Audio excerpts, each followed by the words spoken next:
मंगलम merit point online class में आप सभी का स्वागत है। देखिए, विगत कक्षा में हमने संस्कृत विषय के पाठ्यक्रम के बारे में चर्चा की थी। संस्कृत विषय के पाठ्यक्रम को 4 भागों में विभाजित किया था। पहला था पठित अवबोधनम, दूसरा था अपठित अवबोधनम, तीसरा था व्याकरणम, चौथा था रचनात्मक कार्यम। तो व्याकरण तीसरा जो पाठ था उस विषय का आज हम अध्ययन करेंगे। व्याकरणम का यानी व्याकरण का जो भाग दिया था, इसके अंकों का जो विभाजन किया था वो छात्रों 25 अंक की व्याकरण माध्यमिक शिक्षा बोर्ड 10वीं में आती है। तो व्याकरण की हम चर्चा करने वाले हैं आज। तो छात्रों देखिए, सबसे पहले बात आती है कि ये जो व्याकरण शब्द बना है ये कैसे बना है। तो व्याकरण शब्द की व्युत्पत्ति की बात करें तो बी उपसर्ग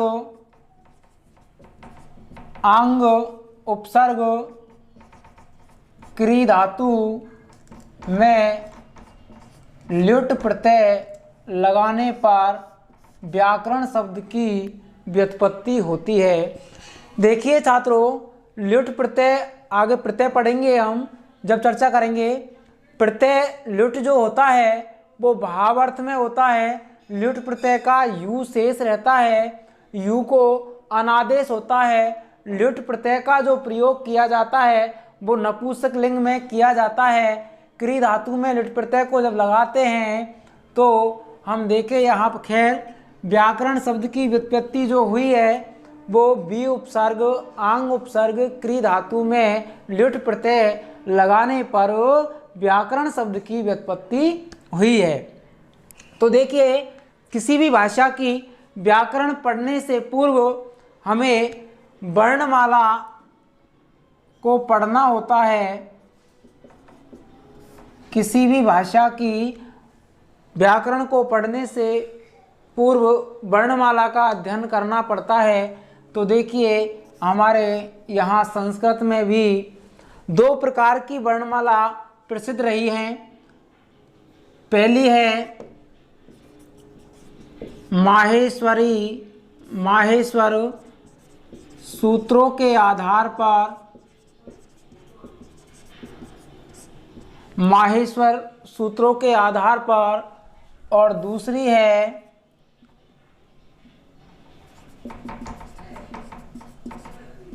पाणिनीय शिक्षा के आधार पर। माहेश्वर सूत्रों के आधार पर और पाणिनीय शिक्षा के आधार पर 2 प्रकार की वर्णमाला संस्कृत भाषा में प्रसिद्ध रही है। तो पाणिनीय शिक्षा के आधार पर जो वर्णमाला है इसका प्रयोग वैदिक संस्कृत में किया जाता है, जबकि माहेश्वरी सूत्रों के आधार पर जो वर्णमाला है इसका प्रयोग व्याकरण जो हम पढ़ने जा रहे हैं इसमें किया जाता है। तो आज हम माहेश्वर सूत्रों के आधार पर जो वर्णमाला है इसका अध्ययन करेंगे। तो देखिए छात्रों, वर्णमाला माहेश्वरी सूत्रों के आधार पर सर्वप्रथम हम वर्ण की बात करें तो वर्ण में हम देखते हैं इसकी अलग अलग परिभाषाएं देखी जाती है कि भाषा की सबसे छोटी इकाई को वर्ण कहा जाता है, अखंडित इकाई को वर्ण कहा जाता है। भाषा की सबसे छोटी इकाई को वर्ण कहा जाता है। अखंडित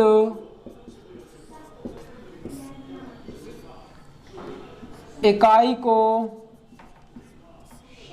वर्ण कहते हैं। देखिए अलग अलग परिभाषाएं दी है। संस्कृत में भी इसकी परिभाषा वृणोति वांग में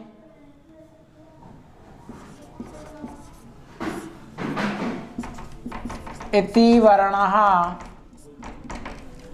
देखिए वृणोति संस्कृत की एक व्री धातु है। व्री धातु से वृणोति बना है और इसका अर्थ होता है आच्छादित करना। वांग में वाक प्लस मयट एक प्रत्यय है। वाक यानी वाणी का जो विकारित रूप है, वाणी के विकारित रूप को वांग में कहा जाता है और वांग में यानी साहित्य को कहा जाता है। अर्थात साहित्य को आच्छादित करने वाला, साहित्य का वर्ण करने वाला, साहित्य को जिसके द्वारा रचा गया है उसे वर्ण कहा जाता है। तो छात्रों देखें हम कि वर्ण जो होते हैं, वर्ण जो होते हैं, वर्णों के द्वारा शब्दों का निर्माण किया जाता है। वर्णों से शब्दों का निर्माण होता है और शब्दों से वाक्यों का निर्माण होता है और शब्दों से वाक्यों का निर्माण किया जाता है। वाक्यों से गद्यांश का निर्माण किया जाता है। तो देखिए छात्रों सबसे छोटी इकाई जो है वो क्या है हमारी वर्ण। वर्णों के द्वारा, वर्णों से शब्दों का निर्माण किया जाता है और शब्दों से वाक्यों का, वाक्यों से गद्यांश का। तो इसलिए यहाँ पर वर्ण को भाषा की सबसे छोटी इकाई कहा गया है। तो देखें छात्रों वर्ण जो होते हैं उनके दो भेद माने गए हैं। वर्ण के दो भेद माने हैं संस्कृत में। पहला है स्वर और दूसरा है व्यंजन। पहला है स्वर और दूसरा है व्यंजन। स्वरों की बात करें हम तो देखिए स्वर की परिभाषा स्वम राजन्ते इति स्वरः। स्वम राजन्ते इति स्वरः। स्वम अर्थात अपने आप में खुद प्रधान हो उन्हें स्वर कहते हैं। स्वर स्वतंत्र होते हैं। स्वर कैसे होते हैं छात्रों? स्वतंत्र होते हैं, जो दूसरों पर आश्रित नहीं होते हैं। जो दूसरों पर आश्रित नहीं हो उन्हें स्वर कहा जाता है। जो दूसरों पर आश्रित नहीं हो उन्हें स्वर कहा जाता है। स्वर दो भेद माने गए हैं स्वर के, ह्रस्व और दूसरा है दीर्घ।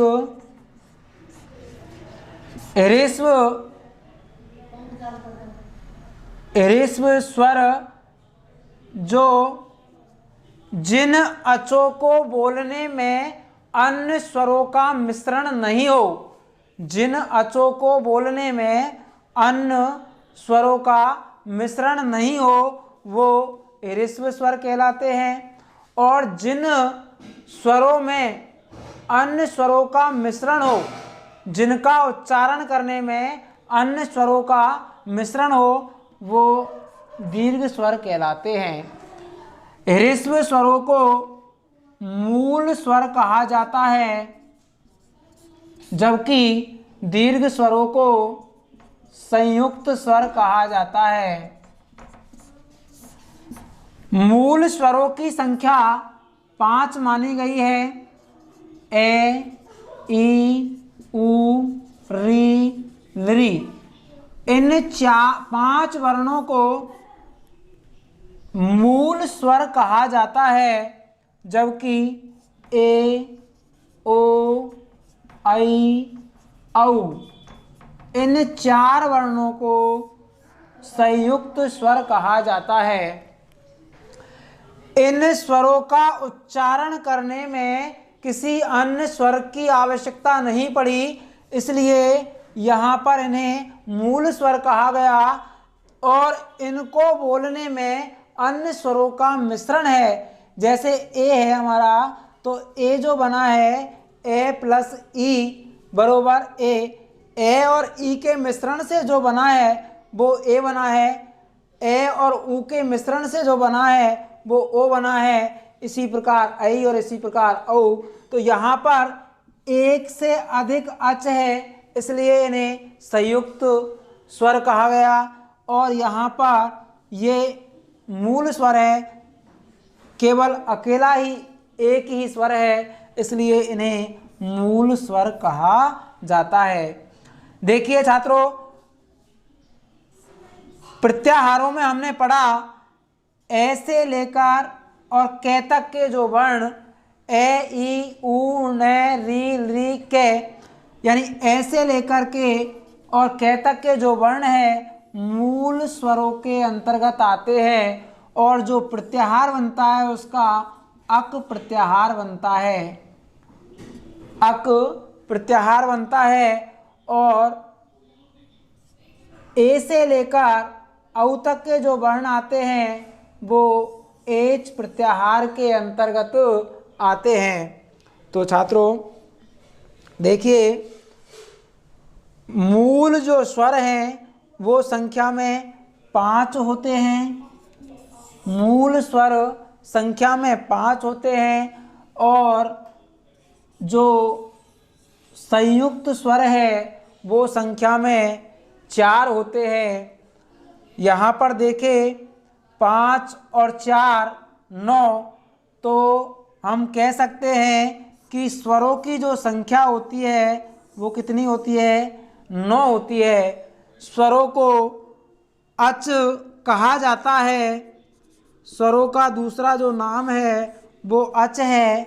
ऐसे लेकर च तक के जो वर्ण प्रत्याहार के अंतर्गत आते हैं, ऐसे लेकर च तक प्रत्याहार में जो वर्ण आते हैं उन्हें अच कहा जाता है। और अच प्रत्याहार के अंतर्गत ए, ई, ऊ, री, ली, ए, ओ, ऐ, औ ये सारे वर्ण आते हैं, इसीलिए इसका नाम अच पड़ा। तो छात्रों देखिए, यहाँ पर हमने अचों की बात की। इसका जो दूसरा भेद माना था वो माना था हमने व्यंजन। और व्यंजनों की बात करें तो देखिए,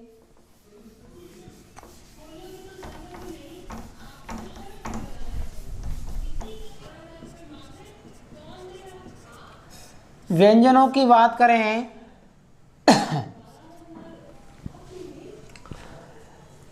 व्यंजन दूसरे पर आश्रित होते हैं, स्वयं उच्चारित नहीं किए जाते हैं, यानी कि परतंत्र होते हैं। व्यंजन कैसे होते हैं छात्रों? परतंत्र होते हैं। परतंत्र यानी दूसरों की सहायता से उच्चारित किए जाते हैं। मैं आपको आपकी जानकारी के लिए बता देता हूँ, जैसे हम कुछ शब्दों को प्रयोग करते हैं उनसे पहले अच का प्रयोग करते हैं। जैसे स्कूल, स्कूल हमने बोला तो से पहले ई बोला, से पहले ई बोला, तो यहाँ पर जो व्यंजन है वो कैसे हैं? परतंत्र हैं। तो देखो छात्रों, व्यंजनों की बात करें हम, व्यंजन जो होते हैं वो परतंत्र होते हैं। कैसे होते हैं छात्रों? परतंत्र, यानी कि व्यंजन दूसरे की सहायता से उच्चारित होते हैं, दूसरे की सहायता लेते हैं, यानी अचों की सहायता लेते हैं। व्यंजन अचों की सहायता लेते हैं, तो यहाँ पर व्यंजनों को परतंत्र कहा गया है। तो छात्रों देखिए, व्यंजन जो है वो 3 प्रकार के माने हैं यहाँ पर।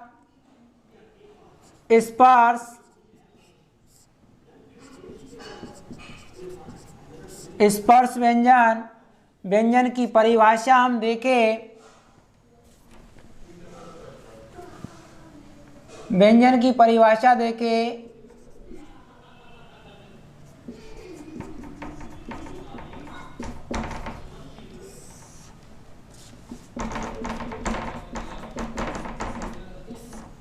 स्वरों का अनुसरण करने वाले, स्वरों को ग्रहण करने वाले व्यंजन कहलाते हैं। यानी जिन्होंने स्वरों को अपना रखा है, जिन्होंने स्वरों को ग्रहण किया है, उन्हें व्यंजन कहा जाता है। स्पर्श व्यंजन, देखिए स्पर्श जो व्यंजन है, कादयो मावसानः स्पर्शः, के आदि में हो, के आदि में हो और मैं अवसान, अवसान का मतलब होता है अंत, यानी के प्रारंभ में हो और मैं अंत में हो, ऐसे व्यंजन स्पर्श व्यंजन कहलाते हैं। कहने का तात्पर्य है कैसे लेकर मैं तक के जो व्यंजन होते हैं उन्हें स्पर्श व्यंजन कहा जाता है। तो देखिए छात्रों, इन्हें वर्ग भी कहा जाता है। कु, चू, टू, तू, पू, 5 वर्ग होते हैं। उदित, इन्हें कहा जाता है उदित, वर्गीय, वर्ग पंचक,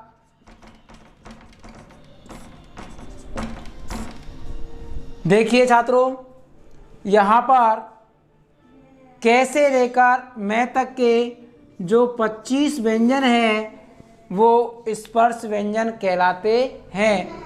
यानी कि जिन्हें बोलने में या जिनका उच्चारण करने में स्वरतंत्री आपस में मिले, उन्हें स्पर्श व्यंजन कहा जाता है।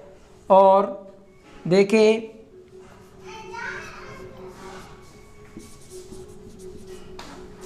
अंतस्थ व्यंजन,